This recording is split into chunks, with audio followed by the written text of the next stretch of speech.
Fala garoto, fala garota, bom dia, boa tarde, boa noite. Hoje nós vamos falar sobre o módulo 17 dessa apostila aqui, primeiro ano do ensino médio do Objetivo. E o seu título é Atividade Agrária na América.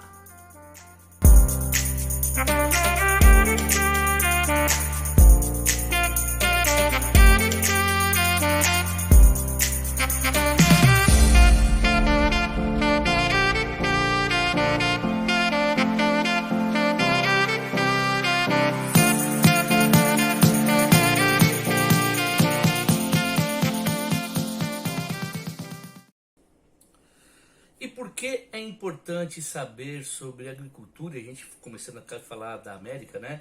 A América abrange aí, dentre os 5 maiores países do mundo, no continente americano existem 3, tá? Que é o Canadá, que é o segundo maior, os Estados Unidos, o quarto maior, e o Brasil, o quinto maior país em território, e a Argentina aí figurando também entre os 10 primeiros. Então são países que têm muitas áreas, né? São terrenos e territórios muito grandes, mas nem todos eles propícios à agricultura por conta dos seus climas, tá? Nós vamos ter climas muito frios no Canadá, principalmente ao norte. Nós vamos ter um pouco de deserto dos Estados Unidos, apesar que isso não interfere muito, a gente vai ver por que já. Temos aqui o Brasil com um clima bem propício para a produção agrícola. Temos a Argentina, mas também temos uma questão climática aqui na América do Sul, que é a Cordilheira dos Andes, e lá a Patagônia, argentina e chilena, né, que também tem um clima muito frio.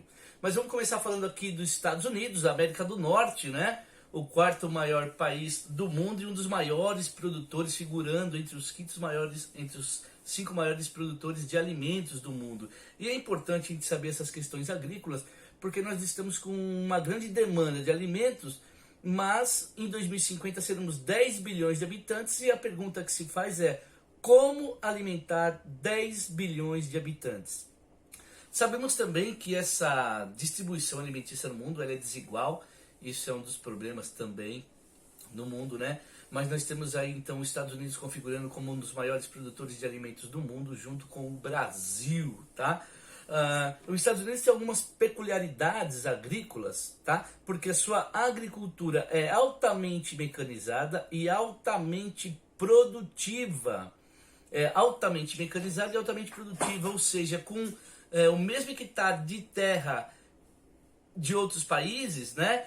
Com exceção da Europa, ela consegue produzir muito mais por conta da tecnologia, né? De grandes empresas que investem em pesquisa na área agrícola, né? Uma delas aí é a Monsanto, era a maior produtora de sementes do mundo, né? Quase monopolizava as sementes do mundo, mas que agora se associou à Bayer, a alemã, né? Isso deu um grande problema no mercado internacional, né? Muita gente foi contra essa junção, houve um problema lá na Organização Mundial do Comércio também por conta disso, mas enfim, os Estados Unidos é um grande produtor de alimentos porque, além de ter um grande território cultivável e um alto investimento em tecnologia, ele também tem um setor agrícola muito organizado, tá? Organizado em belts. E esses belts, essa organização em belts, ela leva em consideração o clima, o solo e até mesmo os processos históricos de colonização, tá?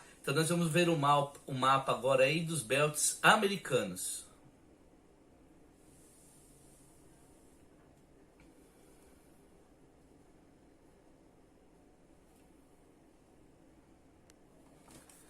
Então nós estamos verificando aí no mapa a grande área de criação extensiva, tá? Criação extensiva é a criação de gado e de pasto, tá? Depois temos o Corn Belt, tá? Que é o cinturão do milho, o Wheat Belt, cinturão do trigo, o Dairy Belt, cinturão dos laticínios. Temos as culturas irrigadas, que é o Dry Farming, né? Que produz frutas e legumes. E o Cotton Belt, mais ao sul, né? E leva em consideração o processo histórico, a produção de algodão. Depois temos aí em outras áreas culturas variadas e as culturas subtropicais, tá? Então essa é a divisão Essa é a divisão americana e muito bem organizada, o que faz com que os Estados Unidos sejam um dos grandes produtores de alimentos do mundo.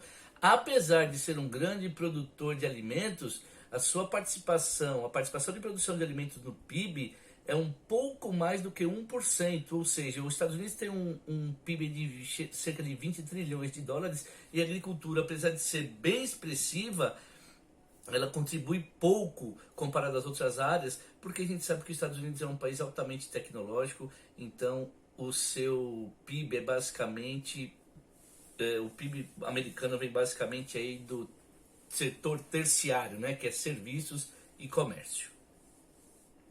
O Canadá também é um grande produtor, porque tem um grande território, mas ele tem uma dificuldade por questões climáticas. Ao norte são grandes florestas de coníferas, tá? Então a sua atividade extrativista de madeira é muito importante, apesar de ser um país desenvolvido e a sua economia também ser voltada para o setor terciário, mas se tornando aí o Canadá um dos maiores produtores de papel do mundo. E a sua cultura agrícola, então, vai acontecendo, os climas são mais amenos, são mais propícios para a agricultura, que vai ser ao sul do Canadá, fazendo fronteira aí com os Estados Unidos.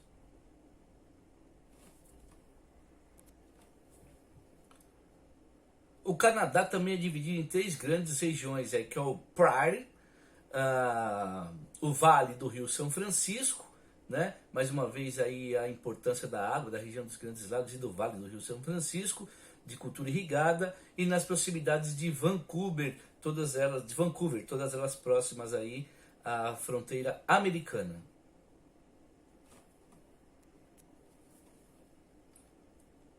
Fechando aí os países da América do Norte, nós temos o México que em 1917 promoveu uma grande reforma agrária, tá? Onde 45% das suas terras cultiváveis foram vendidas para empresas particulares e 55% da sua área agricultável é dividida em cooperativas, tá? Em comunas. E cada parte dessa comuna pode abrigar até 70 famílias, tá? Então, e geralmente produzindo a agricultura familiar que abastece o mercado interno. Um dos maiores produtos, os produtos mais cultivados lá no México é o milho, né? Com grande variedade de milhos e a base da sua alimentação também. Doritos! Já na América Central, né? Que tem apesar de ser países pequenos, né, menores territorialmente, mas tem um clima bem propício, principalmente para a produção de frutas, tá? E é a base da sua economia, né? São países agrários que têm a sua economia voltada aí para o setor primário, né? Que é a agricultura e a exploração de minérios. Então, boa parte da economia da América Central é voltada para a agricultura e durante muito tempo ela foi chamada de o quintal americano. Por quê? Porque grandes companhias americanas, principalmente uma chamada Company Fruit, comprou grandes áreas na América Central, também aqui na América do Sul, na Colômbia e na Venezuela, para a produção de frutas. Então, por conta dessa apropriação, entre aspas, né, de empresas americanas nos territórios da América Central e um pouquinho aqui na América do Sul, América Central foi denominada pejorativamente durante muito tempo da República das Bananas ou de quintal americano, quintal dos Estados Unidos. Os Estados Unidos é um grande consumidor de todos os produtos, os Estados Unidos tem um grande potencial consumidor, então não produz tudo que consome, então os Estados Unidos é um grande comprador de matéria-prima e de alimentos, apesar de ser uma grande produtora. Em alguns produtos ela é autossuficiente e outros não, ok? E também produzir em outros países, principalmente em países subdesenvolvidos ou mais pobres, favorece porque o preço das terras são mais baixos e a mão de obra também é muito barata. Chegando aqui já na América do Sul, nós vamos ter um problema também climático, que é não só climático, mas também territorial, que é os países da América Andina, os países que têm influência da Cordilheira dos Andes. Por ter um terreno muito acidentado, dificulta a mecanização. Então, boa parte da produção agrícola desses países aí é de forma manual, o que favorece a baixa produção de alimentos. Mas, por outro lado também, o que favorece essas culturas é a diversificação de produtos. Mas lembrando também que então a cultura dos países da América Andina e alguns países desses, né, depende exclusivamente da sua agricultura, como a Bolívia, que também, né, depende, é grande vendedora de gás, ou seja, a América Andina é grande produtora, parte da sua economia é através do setor primário, tá? Extração de minérios e produção agrícola. Então a grande dificuldade aí da América Andina é a questão climática e a questão do terreno acidentado da Cordilheira dos Andes.